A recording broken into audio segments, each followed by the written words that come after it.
রাধে রাধে বন্ধুরা, আজকে ভাত কালা পুর বানাবো। এটা একটু সিদ্ধ করে নিতে হবে, আর পেঁয়াজ, আদা, কাঁচা লঙ্কা, সাথে রসুন গ্রাইন্ডারে পিষে নিব। কারকলগুলো মাঝখানে ফেরে নিব, আর এই বিচিগুলা ফেরে ফেরে সিদ্ধ করে নিব। মানে বেশি সিদ্ধ করবো না, অল্প হালকা সিদ্ধ করে বিচিগুলো বের করে গ্রাইন্ডারে পিষে নিব। কারকলগুলো এখন একটু সিদ্ধ করে নিব নুন দিয়ে। বেশি সিদ্ধ করব না, বেশি সিদ্ধ করলে চামড়াটা বেশি নরম হয়ে যাবে। বিচিগুলো পরে বের করতে হবে, তো বেশি সিদ্ধ করব না। এটা 2 মিনিটের মতন হালকা করে সিদ্ধ করে নিব। ঢাকনাটা খুলে দেখব এখন সিদ্ধ হয়েছে নাকি। হ্যাঁ, এটা হ্যাঁ অল্প একটু সিদ্ধ হয়ে গেছে। নামাই দিব এখন। বিচিগুলো বের করে নিব নামিয়ে। চাকু ছাড়ে মানে এই বিচিগুলো বের করে নিব।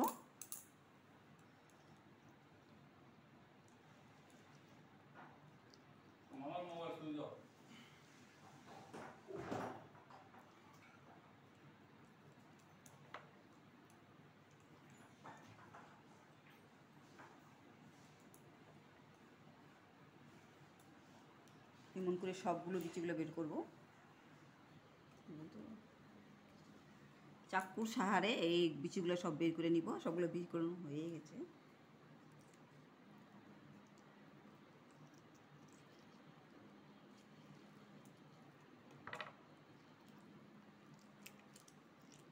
এভাবে বের করে নিব। সবগুলো উপকরণ রেডি হয়ে গেছে। এখন গ্রাইন্ডারে পিষে নিব। বিচিটা দিব এখন, আর শুকনো লঙ্কা একটু মিক্স করব, আর আদা, রসুন,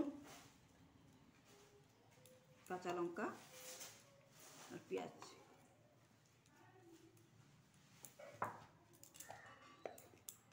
গ্রাইন্ডারে এখন পিষে নিব। কড়াইটা গরম হয়েছে, তেল দিব। রান্ধনী তনুজা চ্যানেলে স্বাগতম। ভাত কালা পুর বানিয়ে দেখাবো তোমাদেরকে। তেলটা গরম হয়ে গেছে। উপকরণগুলো গ্রাইন্ডারে পিষে নিয়েছি, এটা ঢেলে দিব। সাথে একটু নুন দিয়ে দিব, পরিমাণ মতন নুন দিয়ে দিব, আধা চামচের মতন। আর একটু হলুদ দিব। এটা ভালো করে ভেজে নিব, যতক্ষণ করে কারা ভাজা না হয় ভালো করে ভেজে নিব। এইভাবে মশলাগুলি ভালো করে ভেজে নিতে হবে। ভালো করে না ভাজলে যে রসুনের একটা কাঁচা গন্ধটা খারাপ লাগবে।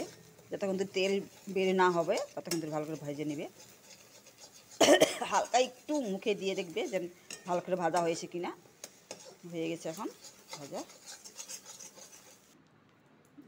এই মশলাগুলো ভাত কেরালার ভিতরে সবগুলা বেশি বেশি করে ভরে নিব।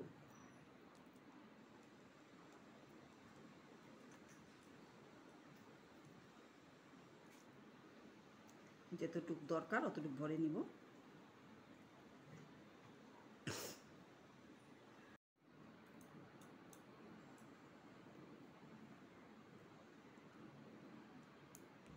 কারকলের মধ্যে পুরগুলি ভালো করে ভরে নিয়েছি। এখন চালের গুঁড়াটা একটু নুন আর হলুদ দিয়ে গুলে নিব। সামান্য একটু নুন দিব, নুন তো আগে দেওয়া আছে পুরে। একটু হলুদ দিব, জলের সাথে গুলে নিব।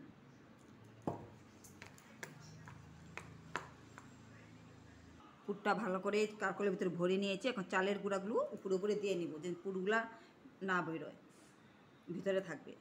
এভাবে সবগুলো চালের গুঁড়োর সাথে মিশিয়ে রাখবো, একটুকু পুরগুলা বেরো হবে না। সবগুলো এইভাবে করব।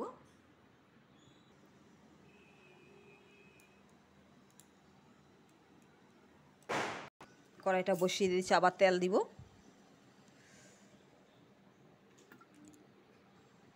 তেলটা গরম হয়েছে, স্টিমটা কমাই দেখব। কমিয়ে আস্তে আস্তে করে কারকলগুলি ছেড়ে দিব, উল্টা করে করে ছেড়ে দিব। এখন উল্টাই দিব, দেখব। হ্যাঁ, এখন স্টিমটা একটু বেরিয়ে দিব।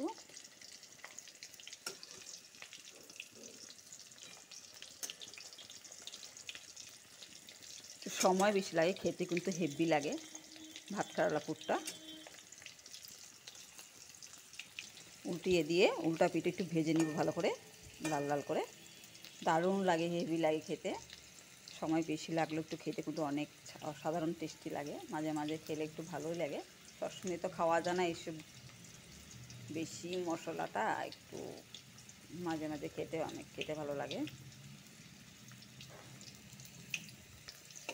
এই ভাত কেরালা পুরটা আমার অনেক ভীষণ ভালো লাগে। উল্টা পিঠা ভালো করে হয়ে গেছে, লাল হয়ে গেছে। গরম গরম ভাতের সাথে জমে যায় এটা ভাত কেরালা পুরটা। তোমরা এভাবে বানিয়ে খেয়ে দেখবে, অসাধারণ টেস্টি লাগে বন্ধুরা। এটা নামাই দেবো সব।